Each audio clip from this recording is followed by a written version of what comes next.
Good evening. Thank you so much, Institute of Digital Studies, having me here. And I also congratulate the entire team. Manzoor Sahab, I was looking to see him and I heard he is unwell. Uh, and this is really a very important occasion to see kind of publication that somebody like Dr. Khalid Khan has been doing.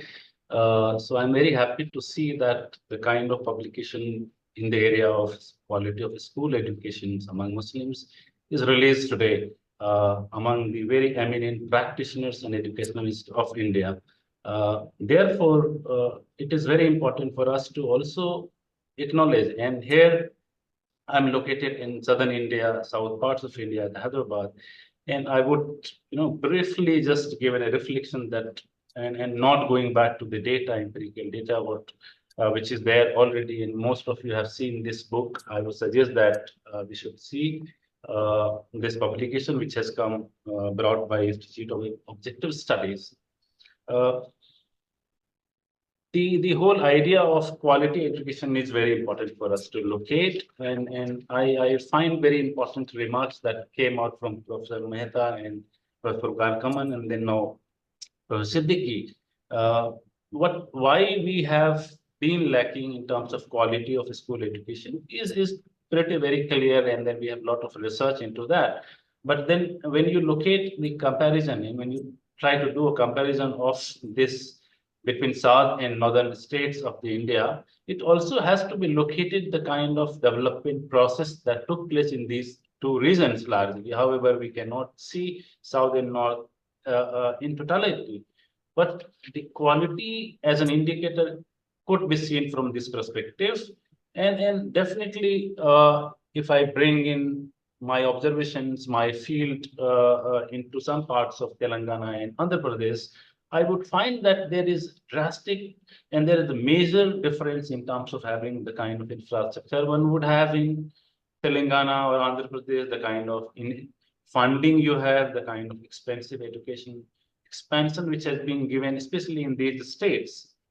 Many of you must be aware of and must have read about although this was a major scheme of the government of Telangana in the past, and that continues. Telangana minority residential school education, if you see, and I connect this point that how do you try to locate the quality? It is very important to control the dropout.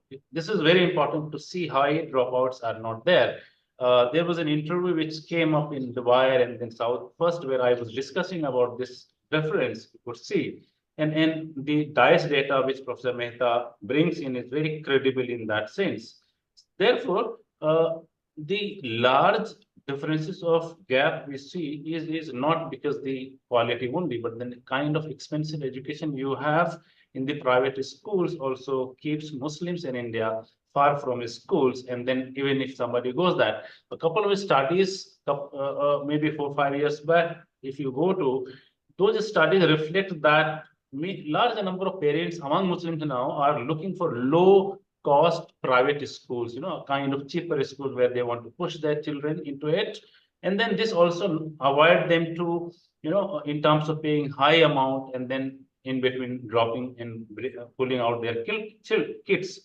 Therefore, schemes like Telangana Minority Residential School, where you have 204 residential schools, largely enrollment is coming from Muslims. Although this is minority residential school, you could see it is more than 1,025. If I roughly remember the figure, 1,25,000 of data that comes from these government schools. Why not these kind of schemes, put forth into different states where the Muslims, intelligentsia, Muslim civil society could push for this. And if you push this kind of a residential school, the dropout will really be very, very lesser than what we have seen on these data. The third important point, I could see that in some of the observation, when we go to Urdu medium schools in Telangana and in some parts of some districts, there is definitely a stereotyping process that takes place about Muslims. So labeling Muslims as that they are poor, dirty, they can't afford, and then so on and so forth. So those socio-cultural efforts sociocultural reflections and facts are very, very important, which doesn't come out really into all the statistics and data we generate here. So who would do that? These qualitative studies could be done, and then institute like IOS can take collaborations with those researchers doing into different states and bring in showing that what are the success stories in southern states. Do we have some other stories that can give a boost to and connect with the government schemes? Now we have already been saying bye bye, goodbye to some of the very, very prominent schemes which government of India started. And take an example of for higher educations, closing down of Maulana Azad foundations. I know hundreds and hundreds of students I'm connected with who are doing PhD, and they say that we are really afraid that we cannot continue our or complete our PhD education, right? So in next 2 3 years, if that continue, you will find higher dropout of students from research uh, doing in the research domain who have been becoming very, very vocal and prominent from the community. Therefore, these kind of dependency is great. As a citizen, it has to be pushed through. But then we need to also, as a researcher, as an academician, need to push the respective state governments. And those governments can definitely work at a smaller scale and have come out with very innovative schemes of putting kids into the school from Muslims, largely I would say about from Muslims. And then that also minimize the kind of labeling we have about that all Muslim kids go to madrasa and Urdu medium schools. No, whatever research we could do, majority of the families say that we do not want to send our kids to madrasa. It is only for certain basic learning we want to send that. But because of proximity, far distance of a school from their locality, they would either push into madrasa or into some low-paid private schools, right? So these indicators we have ignored, and then I am really very happy to say that this volume talks about some of these aspects, that how do we understand. And lastly, let me also say that the effort was the chief guest, Mr. Najib Jang, was sharing in the inaugural that the kind of academy government of India started. Now, definitely, this is also giving back to the society. This whole idea of giving back to the society is really missing among Muslims in India. We have not learned. We need to learn from many other communities who give back to the society. So these efforts in terms of creating civil service academy will not be really very helpful, because I know in my university, we do not find good number of students and competitive students to enroll for learning, going for civil services academy. Why? Because there is a huge gap in quality based, the students from Muslims are not really coming up at that level, across the country. It may be in Delhi and some pockets of the country, but they are not really there, despite of having very customized, very minimized, or subsidized accommodations and teaching, etc. Therefore, this is not really about now about such a committee. We have done and we have learned a lot. There was a time that we were not allowed to do research on Muslim. Now you have hundreds and hundreds research coming out in social sciences and a lot of many data on the Muslims. The idea is also that how to push studying Muslims in different domain of social sciences and not domain of the knowledge. Therefore, that will really help us to locate the question of quality, the question of public-private schooling, the question of choices of the parents, the kind of divide we have between southern and northern states. Those indicators can be really looked upon, and this publication by iOS is definitely a great adjoinder.